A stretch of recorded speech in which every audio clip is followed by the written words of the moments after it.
बोलते हैं माँ, भैया ने बोला माँ से आज्ञा लेके आओ। सुमित्रा बोलती लो तुझे अभी तक पता नहीं, तात तुम्हारी मात वैदेही, पिता राम सब भांति स्नेही। तुम्हारी माता तो वैदेही है, सीता है, और पिता कौन है? राम। तुझे अपने माँ बाप का पता नहीं, मेरे पास क्यों आया है? जहां राम है वहीं अयोध्या है, तेरे लिए ये अयोध्या में अब कुछ काज नहीं है, जा। नाचते नाचते लक्ष्मण भगवान राम के पास आते हैं। भगवान राम को बोलते हैं भैया मिल गई मुझे। भगवान राम बोलते हैं क्या अनुमति मिल गई? नहीं नहीं, अनुमति नहीं मिली, जानकारी मिल गई कि मेरे माता पिता कौन है। अभी आपको छोड़ के कहीं नहीं जाऊंगा। आप याद कीजिए, जब आपने धनुष भंग किया था माँ सीता से विवाह करने के लिए, परशुराम जी आए थे, और परशुराम मुझसे इतने क्रोधित थे, मेरा और परशुराम का युद्ध ही छिड़ने वाला था। तब आपने क्या बोला था? भगवान राम बोले मुझे तो याद नहीं है क्या बोला था। लक्ष्मण बोलते तब आपने बोला था मैं दूध पीता बच्चा हूं, ये बोला था। तो मैं तो दूध पीता बच्चा हूं, और दूध पीता बच्चा अपने माँ बाप से अलग थोड़ी रहता है। तो जहां माता पिता जाएंगे वहीं मैं जाऊंगा। भगवान राम हंसने लगे, ठीक है जाओ, 2 तलवार लेके आओ, धनुष लेके आओ, तरकश लेके आओ, हम निकलेंगे। लेकिन मैं एक बार जानकी को तो बोल दूं कि मैं जा रहा हूं। माँ सीता के पास भगवान राम आते हैं। माँ सीता को बताते हैं कि देवी अब हम वन में जा रहे हैं, आप यहाँ रहना और 14 साल में वापस आ जाएंगे। माँ सीता बोलती लो आप जा रहे हो, हम भी साथ में चलेंगे। भगवान बोलते हैं कोई हम घूमने नहीं जा रहे हैं, ये वनवास है, हम शहरों में नहीं जाएंगे, नगरों में प्रवेश वर्जित है, वन में रहना होगा, कंदमूल खाना होगा, वृक्ष के नीचे सोना होगा, आपको जाने का अधिकार नहीं। माँ सीता अपनी नुपुर से, अपने पैर से भूमि में आकृति बना रही हैं। भगवान राम को याद दिला रही हैं यही नुपुर की ध्वनि आपने पुष्प वाटिका में सुनी थी, और वहीं मुझे वरण किया था, वहीं मुझे स्वीकार किया था, आज आप मुझे छोड़ रहे हो। माँ सीता के अनुग्रह, उनके आग्रह को स्वीकार करके भगवान राम उनको भी ले जाने के लिए तैयार हो जाते हैं। माँ कौशल्या के पास जाते हैं। माँ कौशल्या को बोलते हैं माँ आज मेरे लिए बड़ा दिन है। माता कौशल्या बोलती है हाँ बेटा पता है मुझे, आज तो राजा बनने वाला है अयोध्या का।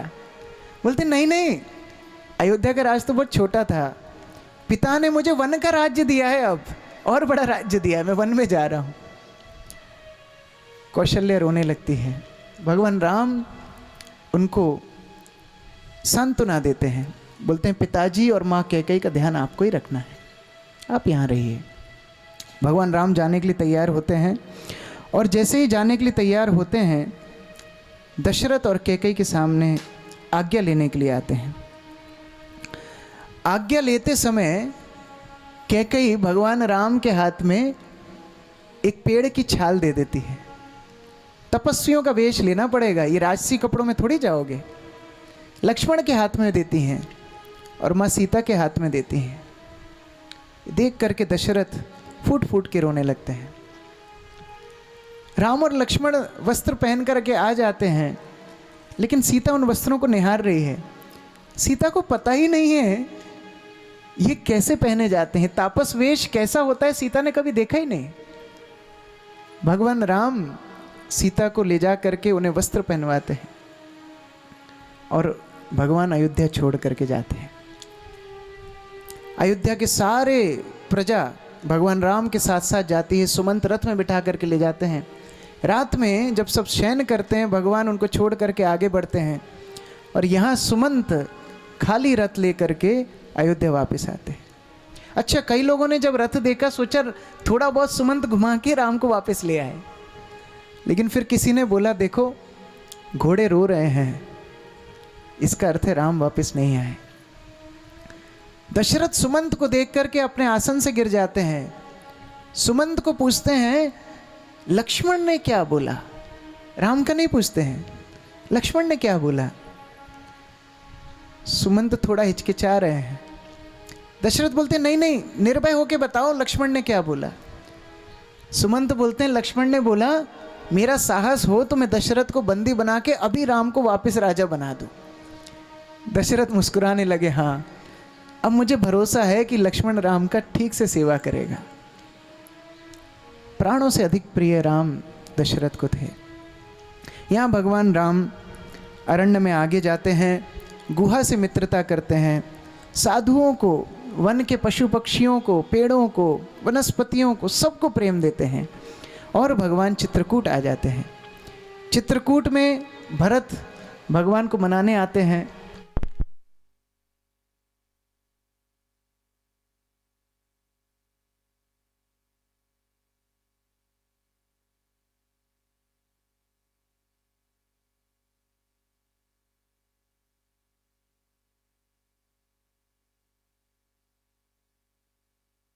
नहीं होती है। भगवान राम चित्रकूट पहुंचे, लाइट चली गई। भरत आए हैं सारी माताओं को लेकर के भगवान को मनाने के लिए, लेकिन भगवान भरत को वापस भेजते हैं। जाते जाते भरत सीता के चरणों को प्रणाम करते हुए आशीर्वाद मांगते हैं। भरत सीता को बोलते हैं, आप जैसी आसक्ति रघुवर में हमारी भी हो जाए। जो एक राजा की कन्या है, एक राजा की पुत्र वधू है और एक चक्रवर्ती सम्राट की पत्नी है, ऐसी माँ जानकी आज वन में नंगे पैर चल रही है। ऐसी आसक्ति राम में हमारी भी हो जाए। भरत वापस लौटते हैं। यहाँ भगवान दंडकारण्य में प्रवेश करते हैं, कई साधुओं से मिलते हैं। सर्वप्रथम अत्रि के आश्रम में आते हैं। अनुसुईया माँ जानकी को श्रृंगार की सामग्री देती है, आभूषण देती है, ऐसे वस्त्र देते हैं जो कभी मैले ना हो। कई बार लोग प्रश्न पूछते हैं, लोग भगवान राम को वनवास हुआ तो कौन से आभूषण सीता जी ने ऊपर से फेंके थे रावण ले जाते समय? यही आभूषण फेंके थे जो अनुसुईया ने दिए थे। आगे बढ़े, भगवान राम सरभंगा की कुटिया के पास पहुंचे और दूर से देखा कि इंद्र समेत सारे देवता सरभंग की कुटिया के पास खड़े हैं और वापस लौट रहे हैं। जब भगवान राम ने प्रवेश किया, सरभंग ऋषि प्रणाम किए और भगवान राम ने उनसे पूछा, ये इतने सारे देवता आपकी कुटिया में क्या करने आए थे? सरभंग हंसते हुए बोलते हैं, भगवान मुझे स्वर्ग ले जाने के लिए आए थे। तो बोले, आप स्वर्ग गए क्यों नहीं? सरभंग बोलते हैं, मैं स्वर्ग जाता तो आज वैकुंठ का दर्शन थोड़ी करता है। आप साक्षात मेरे पास आने वाले थे, इससे ज़्यादा मेरे लिए और क्या लाभ है? सरभंग को भगवान वैकुंठ भेजते हैं। आगे सुतीक्ष्ण की कुटिया में जाते हैं। ये भी बड़ा तपस्वी था, हृदय में भगवान का दर्शन कर रहा था। जैसे ही भगवान राम आए, प्रणाम किया, बड़ा सादर सत्कार किया। सुतीक्ष्ण को भगवान पूछते हैं, सुतीक्ष्ण इतनी भक्ति की, क्या चाहिए? सुतीक्ष्ण बोलता है, हमारे हृदय में निवास करो, बस सदैव हमारे हृदय में रहिए। लक्ष्मण बोलते हैं, भैया ये भी पूछ लो कि रात कहाँ रहें? हृदय में तो रहेंगे, रात में रहने का जगह तो बताओ। सुतीक्ष्ण बताते हैं, हमारी कुटिया में ही रह जाओ। भगवान राम रात में सुतीक्ष्ण की कुटिया में रहते हैं, लेकिन वहाँ हिरण बड़े परेशान कर रहे थे। भगवान राम सोचते हैं हिरण की कहानी आगे आनी है पंचवटी में, अभी से हिरण का काम नहीं है। सुतीक्ष्ण को बोलते हैं, भैया कोई और अच्छा स्थान है जहाँ हम रह सकते हैं? सुतीक्ष्ण बोलता है, मेरे गुरुजी के आश्रम में चलिए। कौन है आपके गुरु? अगस्त मुनि मेरे गुरु हैं। लक्ष्मण जी पूछे, ये पहला चेला है, गुरु से अलग क्यों रहता है? पहले ये पूछो। हर किसी पे विश्वास मत करना वन में जा करके, ये गुरु जी से अलग क्यों रहता है? सुतीक्ष्ण बताता है, बड़ी मूर्खता मैंने की। गुरुजी शालिग्राम की पूजा करते थे। एक दिन मुझे बोले, सुतीक्ष्ण तो ये शालिग्राम की पूजा कर, मैं थोड़ा वन से होके आता हूँ।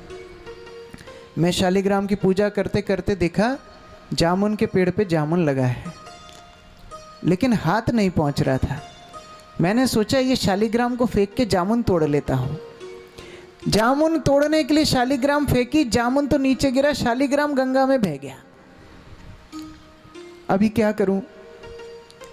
गुरुजी आने वाले थे, बड़ा डर लग रहा था, तो वो जामुन शालिग्राम जैसे ही दिख रहा था, वही आसन पे पधरा दिया। गुरुजी आए, शालिग्राम को प्रणाम किया, रात में सो गए। अगले दिन गुरुजी ने शालिग्राम उठाया, जैसे ही अभिषेक किया, जामुन का छिलका अलग, जामुन अलग। बोला सुतीक्ष्ण ये क्या किया? बहुत क्रोधित हो गए अगस्त्य मुनि। बोलते मेरे भगवान को तूने नदी में फेंक दिया, जा, जब तक शालिग्राम को वापस नहीं लाएगा मेरे आश्रम में दोबारा पैर मत रखना, जा। तो लक्ष्मण बोलते मिल गया शालिग्राम? सुतीक्ष्ण बोलता है अनंत अनंत शालिग्राम के स्वरूप साक्षात भगवान राम आ गए, अब शालिग्राम का क्या करूंगा? अब तो राम जी को लेके जाऊंगा अगस्त्य के पास। अब गुरुजी आने देंगे आश्रम में। अगस्त्य मुनि के आश्रम में भगवान राम गए, बड़ा सुंदर वार्तालाप हुआ। अगस्त्य मुनि के आश्रम में भगवान राम को पंचवटी का स्थान बताया। भगवान पंचवटी में निवास करने लगे। ये पंचवटी में बड़ी सुंदर घटना हुई। पंचवटी में आई शूर्पणखा। शूर्पणखा मतलब पता है क्या होता है? सूप मतलब बड़ा होता है ना सूप, जिसमें अनाज आप छानते हो, वैसे जिसके नख हो, लंबे लंबे नाखून जिसके हो, वो है शूर्पणखा। आजकल ये नया फैशन है। वैसे आप तो गांव में रहते हो, हम लोग शहरों में देखते हैं, अच्छे जिनके नहीं बढ़ते वो नकली लगवा लेते हैं लंबे। शूर्पणखा की परंपरा है। लाल लाल बाल, बड़ा भयंकर रूप था शूर्पणखा का। दूर से देखा भगवान राम इतने आकर्षक, कौन उनसे आकर्षित नहीं होगा। लेकिन आसुरिक बुद्धि है। शूर्पणखा भगवान राम के पास गई, उनसे विवाह का प्रस्ताव लेकर के। भगवान राम को जाकर के बोलती है सृष्टि में सबसे सुंदर पुरुष हैं आप। ब्रह्मा जी ऊपर से देख रहे थे, बहुत खुश हुए, वाह आज पहली बार शूर्पणखा ने पते की बात की है, दुनिया में सबसे सुंदर हैं भगवान राम। दूसरी बात बोली, और सबसे सुंदर महिला हूं मैं। ब्रह्मा जी छुप गए, अब इसने नाक डुबा दी। भगवान राम से बोलती है आप मुझसे विवाह कर लीजिए। भगवान राम बोलते हैं देखो मेरी पत्नी साथ में है, तुम मुझसे विवाह कर नहीं सकती, मेरे भाई कुंवारा है उससे शादी कर लो, लक्ष्मण से शादी कर लो। अब कोई बोलेगा कि ये झूठ क्यों बोला भगवान राम ने? लक्ष्मण कोई कुंवारा थोड़ी था, लक्ष्मण की शादी हो गई, उर्मिला अयोध्या में है, झूठ क्यों बोला? झूठ नहीं बोला। भगवान गीता में बोलते हैं ये यथामाम प्रपद्यते। ये शूर्पणखा ने बोला मैं अविवाहित हूं, उसने भी झूठ बोला, वो विवाहित थी। शूर्पणखा का विवाह हुआ था और उसके पति को रावण ने ही मारा था, और शूर्पणखा वही बदला रावण से लेना चाहती थी। तो भगवान बोल रहे थे जैसी तू कुंवारी है ना, वैसे ही लक्ष्मण भी कुंवारा है, जा उससे शादी कर। लक्ष्मण जी के पास गई, बड़ी प्रशंसा की। लक्ष्मण जी ने बोला देखो मैं तो दास हूं, मुझसे शादी करोगे तो पोंछा लगाना पड़ेगा, लकड़ियां इकट्ठी करके लानी पड़ेगी, बहुत मुसीबत है, राम जी से ही शादी करो। जैसे दो बच्चे गेंद से खेलते हैं, ऐसे शूर्पणखा से दोनों भाई मजाक कर रहे हैं। बड़ा क्रोध शूर्पणखा को आ गया। शूर्पणखा सीता की ओर देखती है, बोलती यही कारण है जिस कारण से राम मुझसे विवाह नहीं कर रहे हैं, मैं सीता को ही खा जाऊंगी। और जैसे ही सीता के ऊपर प्रहार किया, भगवान राम ने लक्ष्मण को संकेत किया और लक्ष्मण ने अपनी तलवार निकाल के शूर्पणखा के नाक और कान काट दिए। नाम पड़ा जगह का नासिक, जहाँ नाक कान कटे वो जगह नासिक। शूर्पणखा का अपमान हुआ, रोती रोती खरदूषण के पास गई। खरदूषण के पास रोते रोते बोलती है आपके वन में दंडकारण्य में जहाँ आपका राज्य चलता है, आपकी बहन की ऐसी दुर्गति हुई। खरदूषण 14,000 सैनिकों को लेकर के जाते हैं, राम और लक्ष्मण अकेला उनका अंत कर देते हैं। तब शूर्पणखा रावण के पास जाती है। रावण के पास जाकर के शूर्पणखा भगवान राम को बहुत तरह से वर्णित करती है। अच्छा, रावण को कोई फर्क नहीं पड़ता शूर्पणखा की नाक कटे, कान कटे, गला कटे, उसका कुछ मतलब नहीं है, इतना स्वार्थी है रावण। अब शूर्पणखा सीता की सुंदरता का वर्णन करने लगती है, और जब सीता की सुंदरता का वर्णन करती है तब रावण कामुक हो जाता है और उस लोभ में मारीच के पास जाता है। ये मारीच को भगवान राम ने विश्वामित्र के यज्ञ की रक्षा करने के लिए हजारों मील दूर फेंक दिया था, और तब से ये तपस्वी बन गया था तो राक्षस लेकिन तपस्वी बन गया था। अच्छा, जहां भी राम शब्द सुने वहां इसको डर लगता था, पेड़ पौधों को देखे तो डर लगता था, क्योंकि भगवान पेड़ों की छाल ही पहनते थे। हिमालय में जाके रहने लगा। रावण जाकर के मारीची को बहुत डराता है, तुम जाओ स्वर्ण मृग बनो, और यदि नहीं बनोगे तो मैं तुम्हें मार दूंगा। मारीची सोचने लगा मरना तो है ही, इस दुष्ट के हाथों से मरने से अच्छा भगवान के हाथों से मर जाऊंगा। मृग बन करके, हिरण बन करके माँ सीता को प्रलोभित करता है। माँ सीता भगवान राम को इस मृग को पकड़ने के लिए भेजती है। यहाँ मारीच लक्ष्मण लक्ष्मण कहकर के पुकारता है, लक्ष्मण भी पीछे पीछे जाते हैं, रावण सीता का हरण कर लेता है, सीता को ले जाता है। भगवान राम क्रंदन करते हैं, वन वन भटकते हैं, सीता की खोज करते हैं, और खोज करते करते भगवान राम रास्ते में देखते हैं एक विशाल काय गिद्ध खून से लथपथ पड़ा हुआ है। लक्ष्मण बोलते हैं भगवान ऐसा लगता है इसने सीता को खा लिया, ये गिद्ध ही हमारा शत्रु है। आवाज आती है, नहीं नहीं मैं तो आपका भक्त हूं, जटायु। भगवान राम जटायु को अपनी गोदी में लेते हैं। जटायु दशरथ के मित्र थे, और जब भगवान राम पंचवटी में आए तो जटायु ने भगवान राम को वचन दिया था कि आप मेरे पुत्र समान हैं और सीता मेरी पुत्र वधू है, मैं इसकी रक्षा करूंगा। जब रावण सीता को हरण करके ले जा रहा था, उस समय पर जटायु सीता की रक्षा करने का प्रयास करते हैं। रावण उनके दोनों पंख काट देता है। आज खून में लथपथ जटायु पड़ा हुआ है। भगवान राम अपनी गोदी में जटायु को लेते हैं, रोने लगते हैं। जितना दुख भगवान राम को सीता के वियोग से हो रहा था, उससे ज्यादा दुख जटायु की स्थिति देख के हो रहा था। ये प्रेम है भगवान का अपने भक्तों से। जटायु से भगवान राम बोलते हैं, जटायु क्या वरदान चाहिए मांग लो, अभी देने के लिए तैयार हो। जटायु हंसने लगा। जटायु बोलता है भगवान ठीक से देखो, आपने मुझे अपनी गोदी में रखा है, और जब गोद ले ही लिया है तो आपका जो कुछ है वो तो मेरा हो ही जाएगा अपने आप। जो गोद ले लिया है मुझे आपने। भगवान राम का हसित मुख देखते देखते जटायु ने प्राण त्याग किए, और भगवान ने स्वयं अपने हाथ से जटायु का अंतिम संस्कार किया। ये सौभाग्य दशरथ महाराज को भी नहीं मिला जो सौभाग्य जटायु को मिला। भगवान और आगे जाते हैं, एक सुंदर ऋषि क्षेत्र में प्रवेश करते हैं। यहां एक तपस्विनी रहती है, 10,000 वर्षों से भगवान राम की प्रतीक्षा कर रही है। शबर कुल में जन्म ली शबरी। शबरी पूर्व जन्म में बहुत बड़ी रानी थी।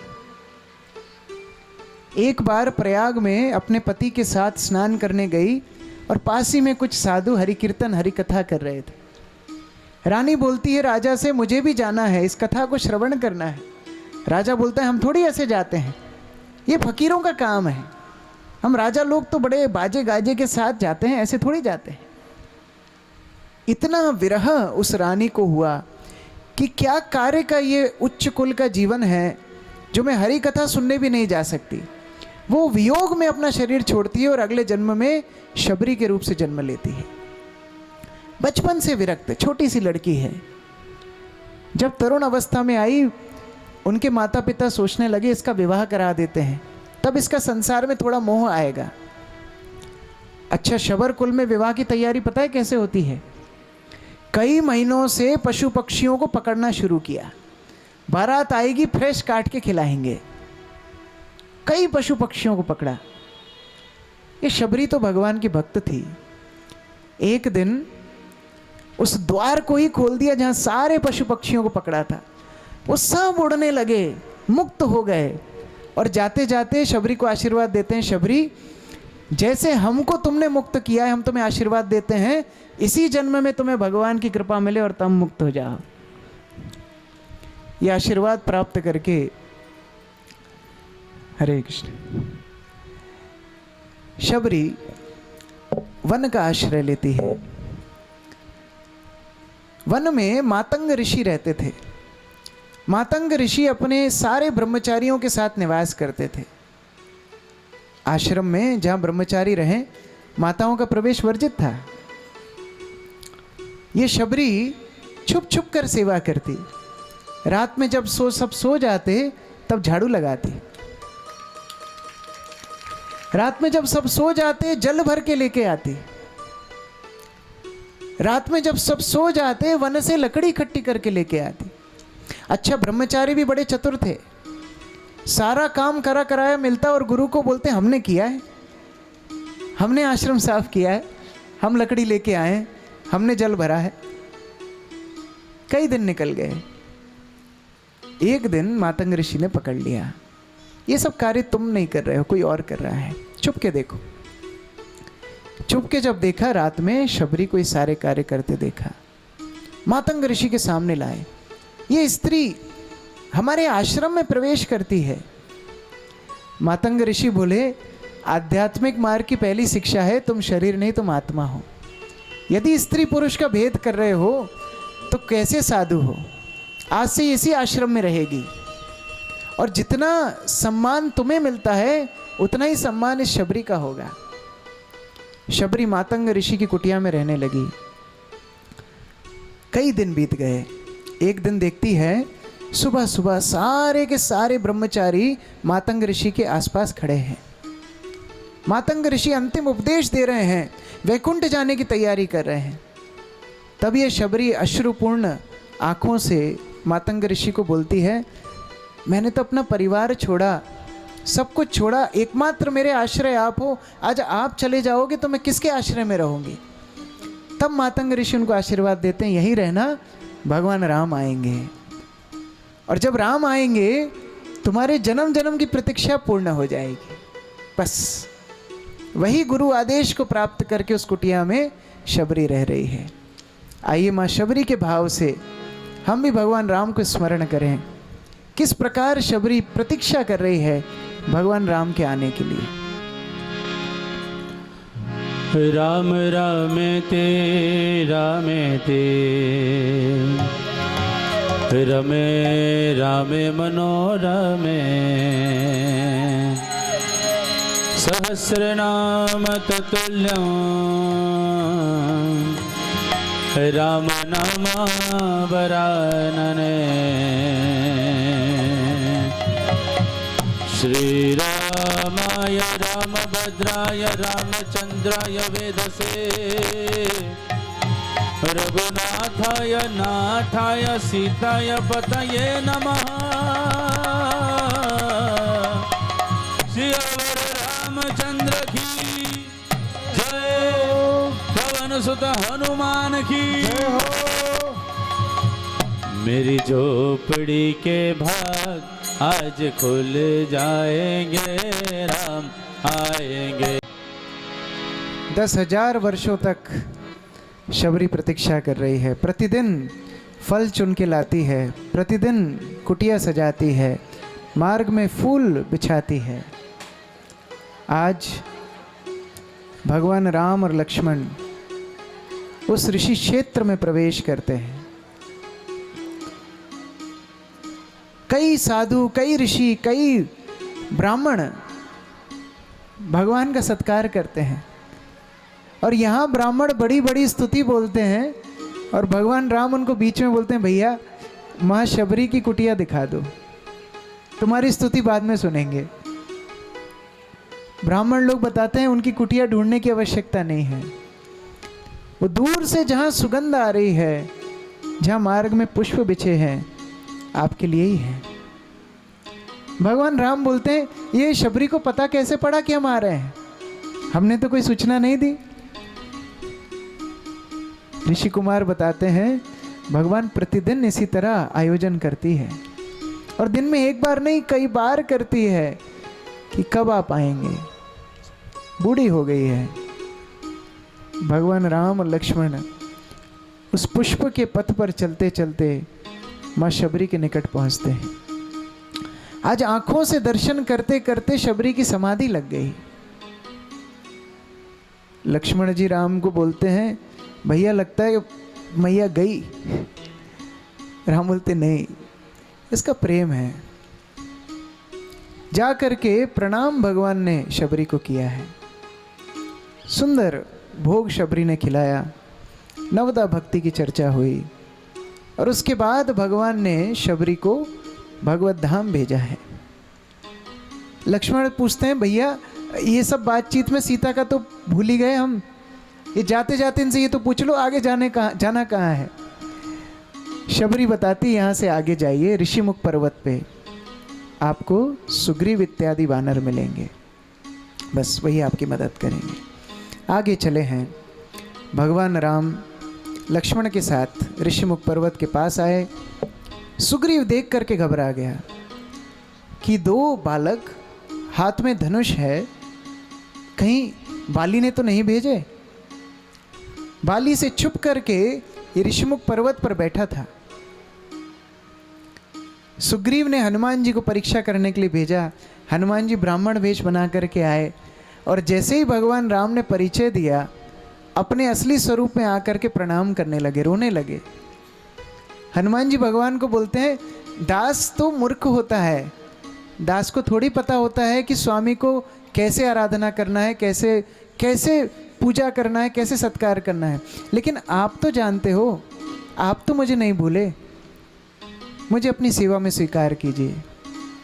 हनुमान जी सुग्रीव से परिचय भगवान राम और लक्ष्मण का कराते हैं। सुग्रीव अपनी पूरी कथा बताते हैं, किस तरह माया दानव को पकड़ने के उस होड़ में दोनों भाई गए, बाली गुफा में बंद कर दिया गया। बाद में सुग्रीव राजा बन के बैठ गया, बाली वापस आया। बाली ने राज्य के साथ सुग्रीव की पत्नी को भी छुड़ा लिया और बचने के लिए ये सुग्रीव ऋषिमुख पर्वत पे रह रहा है। आज भगवान राम और सुग्रीव की स्थिति एक जैसी है बाह्य दृष्टि से। दोनों की पत्नियां दूसरे के साथ हैं, दूसरे के वश में हैं। भगवान राम बोलते हैं, सुग्रीव हम आपसे मित्रता करेंगे। लक्ष्मण जी बोलते हैं, मित्रता? वानरों के साथ मित्रता? वानर तो एक डगाल पे नहीं बैठते, बार बार बदल जाते हैं। भगवान बोले, नहीं, इनके कष्ट को यदि मुझे समझना है तो इनका मित्रता मुझे करनी होगी। सुग्रीव से मित्रता भगवान ने की और मित्रता करने के बाद भगवान ने वचन दिया कि सीता की खोज बाद में होगी, पहले मैं आपकी पत्नी को बाली से छुड़ाऊंगा, बाली का वध करूंगा। सुग्रीव बोलता है, हमको तो विश्वास नहीं होता। लक्ष्मण बोलते, और करो मित्रता, बोला था बंदर है, पलट जाएगा, ये परीक्षा लेने की बात कर रहा है। सुग्रीव बोलता है, ये 7 ताल वृक्ष हैं, दुंदुभी राक्षस की अस्थियों से उगे हैं, इनको यदि आप काट दें तो हम मान जाएंगे आप बाली का वध कर सकते हैं। भगवान राम एक तीर में 7 ताल वृक्षों का उद्धार करते हैं। अब सुग्रीव का सारी भाषा का ही परिवर्तन हो जाता है। सुग्रीव समझ तो गया, अब बाली को तो भगवान मार ही देंगे, अब हम बुरे क्यों बने। अब तो ऐसी वैराग्य की बातें कर रहा है। सुग्रीव भगवान को बोलता है, भगवान मुझे तो बस ऐसी इच्छा हो रही है, अब घर बार छोड़ूं, राज्य छोड़ूं और बस आपका भजन ही करूं। लक्ष्मण बोलते, तुम्हारे पास जितनी चीज़ें बोली उनमें से है क्या? घर तुम्हारे पास है नहीं, राज्य तुम्हारे पास है नहीं, छोड़ने के लिए होना तो चाहिए। भैया ये ऐसा बोल रहे हैं, पहले इनको दिलवाओ फिर ये छोड़ेंगे, ये बोलना चाह रहे हैं। भगवान राम बोलते हैं, ठीक है, व्यवहारिक बात है, बाली को तो मारना पड़ेगा ना। सुग्रीव बोलते, नहीं नहीं, बाली तो बड़ा परोपकारी है मेरे ऊपर, बड़ा आशीर्वाद उसने किया है, उसके प्रसाद से ही तो मुझे आपकी संगति मिली है आज। लक्ष्मण फिर बीच में बोलते हैं, भैया लगता है इनको जब तक बाली का प्रसाद नहीं मिलेगा ना, तब तक इनको समझ नहीं आएगी। थोड़ा 2-2 हाथ पहले इनका बाली से करवाओ, फिर मारना आप। बस वैसा ही आयोजन हुआ। सुग्रीव को भेजा गया, बाली को ललकारो। बाली के साथ सुग्रीव का युद्ध हुआ, पिट करके सुग्रीव वापस आ गए। भगवान ने बोला, तुम दोनों एक जैसे दिखते हो, कहीं चूक से तुम्हारे ऊपर बाण लग जाता तो। विजयमाल भगवान ने सुग्रीव को पहनाई और चुप करके बाली को मारा। बाली मरते मरते अपने पुत्र अंगद को भगवान को समर्पित करता है, सुंदर प्रार्थनाएं करता है। यहाँ भगवान सीता की खोज के लिए प्रतीक्षा करते हैं। 4 महीने वर्षा काल के निकल जाते हैं। सुग्रीव भोग विलास में व्यस्त हो जाता है। लक्ष्मण पुनः याद दिलाते हैं। सीता की खोज शुरू होती है।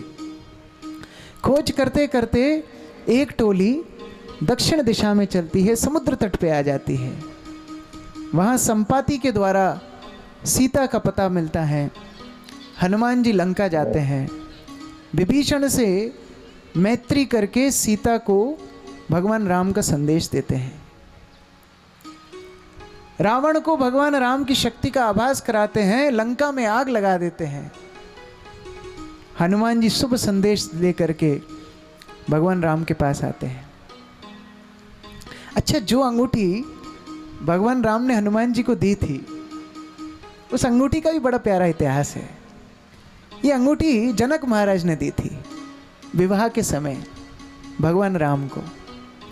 और कभी कभी जब भगवान और माता सीता के बीच में कभी झगड़ा हो जाता, पति पत्नी के बीच में थोड़ा थोड़ा होना चाहिए, ज़्यादा नहीं, थोड़ा थोड़ा। तो जब झगड़ा हो जाता तो बोलचाल बंद हो जाती। अब भगवान राम सोचते कैसे मनाऊं, तो भगवान राम उस अंगूठी को उतार के पास में रख देते बस। और जैसे ही चलते फिरते माँ जानकी देखती हैं कि अंगूठी बाहर रखी है, अरे मेरे पिताजी की दी हुई अंगूठी क्यों निकाली, पहनो, और वहीं से बातचीत फिर शुरू हो जाती थी। तो ये अंगूठी ने कई बार भगवान राम और माँ जानकी को मिलाया है। हनुमान जी वो मुद्रिका को देख करके आते हैं, सीता का संदेश भगवान राम को देते हैं। माँ सीता बोलती हैं भगवान को बोलना कि जयंत ने एक बार मुझ पर प्रहार किया था और आपने उसके ऊपर अस्त्र छोड़ दिया, और यहाँ मुझे पूरा रावण उठा के ले गया है, आप क्यों कुछ नहीं करते हैं। भगवान राम उसी समय सारे सैन्य बल को लेकर के समुद्र तट पे जाते हैं। समुद्र के ऊपर सुंदर पुल बनाते हैं। लंका के ऊपर चढ़ाई होती है, महायुद्ध होता है, रावण का वध होता है। रावण का वध करके भगवान पुष्पक विमान में बैठ करके पुनः अयोध्या वापस आते हैं। भगवान राम का राज्याभिषेक और उसके बाद राम राज्य की कथा। वैसे भागवत में रामायण विस्तार से है नहीं, बहुत संक्षिप्त में है, लेकिन राम कथा छोड़ने की भी इच्छा नहीं होती। रामचरित्र सुनने से कृष्ण चरित्र सुनने में और ज़्यादा सरलता होती है। भगवान राम हमें मर्यादा सिखाते हैं, धर्मशीलन सिखाते हैं, और उसी परंपरा में आगे आके कई राजाओं का वर्णन हुआ। पुरुरवा का चरित्र आता है।